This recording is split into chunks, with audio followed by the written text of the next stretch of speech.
Ikirundi c'abarundi. Tuyagire sogoko. Patrice Ndafatira.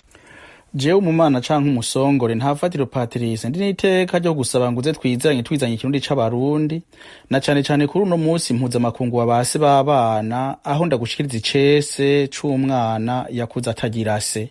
Ino ndwi ni ikiganiro c'46 c'amayagwa kikaba kibaye ikiganiro ca gatandatu c'ivyese. Iki kiganiro gikurikiye icese nise umukenyezi w'umurundi kazi wibarutse co ku musi mpuzamakungu wabanyina b'abana kuwa 9 Rusama 2021. Nkuriya ndaje ku kirundi c'abarundi ari ingonde y'inkingi munane zibanda ku kahise, ku mayagwa, ku migenzo, ku ndimburo, ku ndondantara, ku nyandiko, ku bumenyi bundi no gukundisha Uburundi. Ugusaba no gutera ikiganiro bicishwa kwitega arico kibambo ariyo telefone ubusa rimwe 613 981 2237 canke wikete muravyo umuvugangoma akabehe yaho akaburungu fre. Itongo ry'ururimi rw'ikirundi ikivi c'amayagwa intambuko ya gatatu ivyese isemo ya mbere imisi mikuru kibiriraho iburi rya gatatu umunsi mukuru mpuzamakungu wabase b'abana 2021 umuvyuka wa mbere amidogo y'imfuvyi. Jewe ntafatiro Patrice ndi imfura kandi mfise imforo yo kugira abo nkurira nkaba n'umuhererezi ataherekeje abahize n'abahinga ahubwo yabatembereye imbere kandi atawe umugera inyuma. Jewe ntafatiro ndi umwana w'13 akiyita yiyita akayobeza abansi b'ivyamwa n'ivyansi by'Uburundi kakayobeza kandi abakunzi b'ivyago vy'irementanya vyagirizwa Uburundi mu mashinga atakinda arota ataru ukubwaka inkindi ikirindi n'icumu ry'ubugabo rigabira ingabo z'Uburundi shaka ryo kutihinda ariko kudasubiza umugongo inyuma imyampi y'urugamba rw'amasuka y'abahunga ari je bwa mama y'amavano y'akanyanyaga bacuncu bukira ko bacunda mu rutara. Jewe ndi mumana canke umusongore ntafatiro ntashonga nk'ishashara none reka nshishikare nishongore nka ndorera we ruhongore ibikundanye birajanye ibidakundanye nibijana inangoregore wanje yarongo atakango nongono mu rugo rutagogo yakaruvyarira amahasa asanga amasaka asagarara bwa gisaka c'imisasa y'igisagara. Naho wumva nihakamo nihayagizantyo ndamutse mvuga amakuba y'umwana ku munsi mpuzamakungu wabase b'abana. Cambu ca sindirimba ncura intimba kuko mvanywe hasi no kukushikiriza ibibishe vyacikiye umwana atarukanye na se atari uko hari ico yagize Imana mugaba ari uko Imana uko Imana nyene kuko ikora kandi ntiharirize kuko yitwa ntiharirizwa ntivuguruzwa. Wewe mugabo ugabirije wese ngo nkugaburire kuko nkugabanirije amagume kubw'amayagwa y'ayamaganya. We mugore wese wigobetse mu ntaba z'urugo wogira ngo numuhora ngo uhebe ugabana umugano utava ku giti uva ku muntu. Wewe musore wisasa hasi kuko usigaje gusikura aho usasa umusovu ngo ndagusabikanirize ku bumenyi umuremyi yanyumvishije. Wewe mukobwa ugorora amaboko n'umuhogo ngo wumve ingene nyaga neza ivyashitse kuri uwo mwana boroga kari atawayaha. Wowe mwana wiyaza hazoza ubwanwa ngo unyumva ivyo nyaga nyanyasa kandi umwanya ndawufise kukurengako.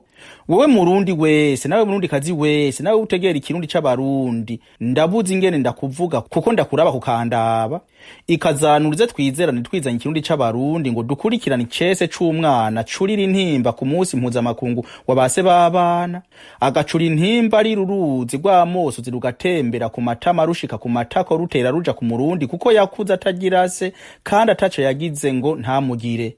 Kandi uwo mwana akaza kuvuga yo maganya kandi akaza kuvuga ivyo bisheme yaruka ari ku kaburi ka se wiwe. Uwo mwana mvuga n'umwana w'umuhungu se yishwa kiri kitazi c'igifata nzoka y'igifata mbeba bikanka ingene aronka indero ndundi ya se kandi indero ya se w'umuntu ku muhungu aragahara mu rugamba ntibacure.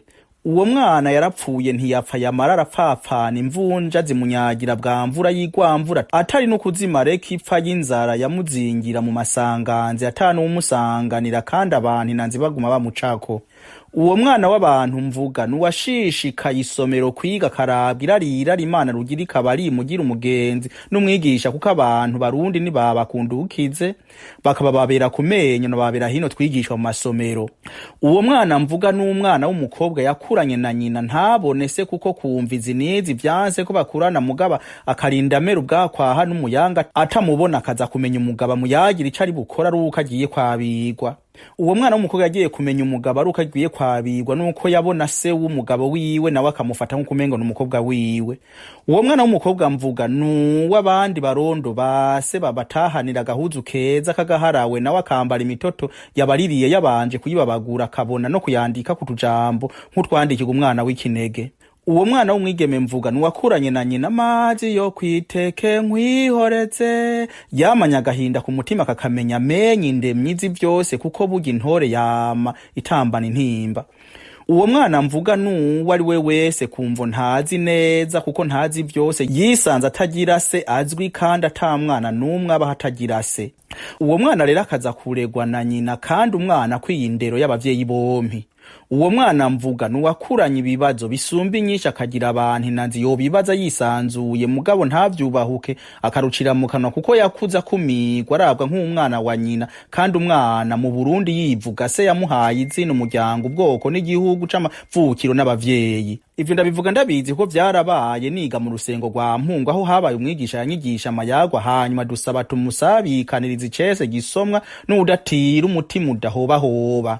Ati mwaba mu kibazo cyo kwandika muzozana icese kibabaza umutima hamwe ni nagisoma nzorira kandi umugabo atarira mu bico kama y'abarundi n'abanyafrika, maze mu kubaha amanota yaco nzoyandike ntayaraba niyo no yaravye ntaco vyomaze kuko yonyene yokwizimanganije kuko amaso atemberana moso zakajojotera kuvyo ndiko ndandika. Abanyeshure turarabana turabazanya uburyo tuzoronswa umusaruro w'icese cacu biradusiga biraruta kuwa amazi. Nkejo bugica abandi banyeshure barandika indambi y'abarundi bararuha, nayo jewe biranyanka munda ndabura iyo mpera niyo mpereza ndabweragura amaso yancira nayo mira inyama zo munda ziratemagurika. Hasigaye imibagwa ibiri ngo dutange impapuro z'ikibazo numva no kwandika icese c'amidogo y'imfuvyi.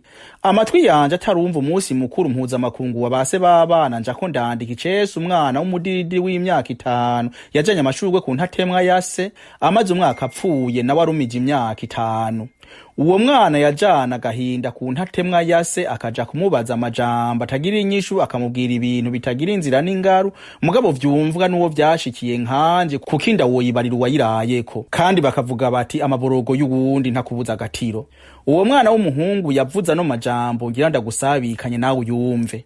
Yavuze ati dawe wumva ibintu vyinshi, urategera igituma wagiye kurongora umugore arumije imyaka 49 akarongora umwigema gemanije imyaka 24 akabangana n'imfura wobaye waravyaye urongora ufise imyaka 24.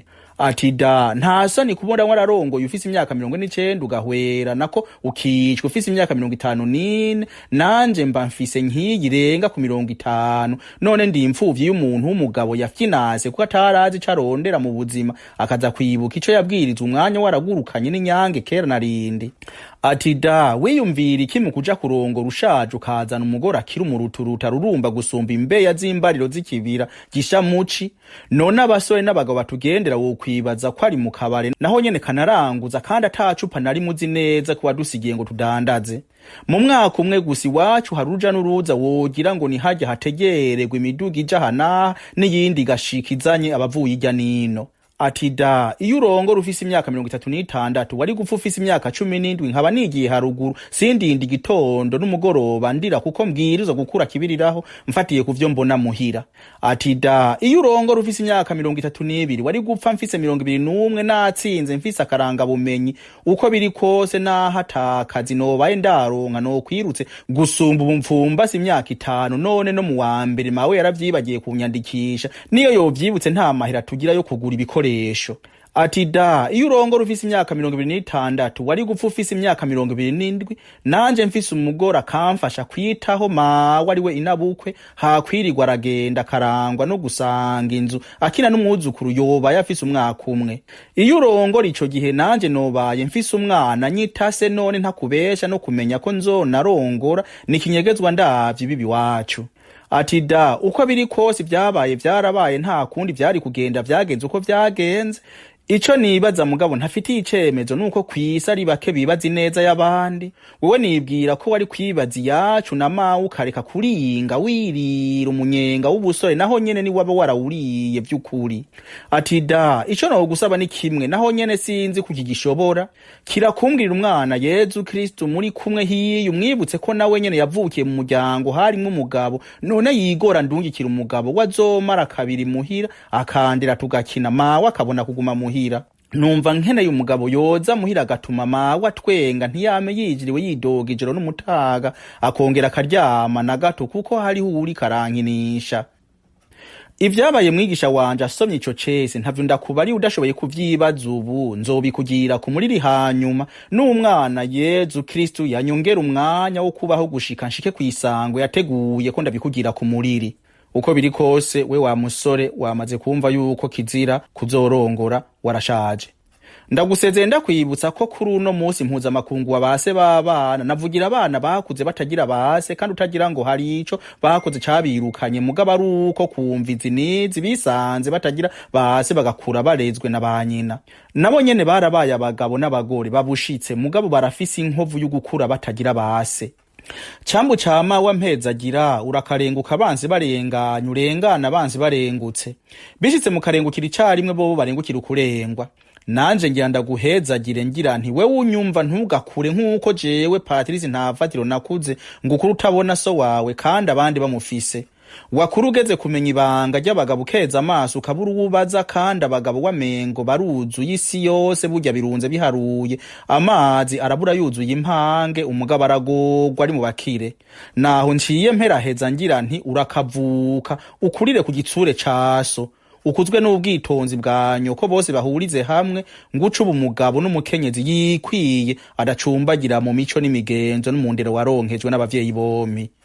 Cari ikiganiro Ikirundi c'abarundi mugitegurirwa na Patrice Ntafatiro.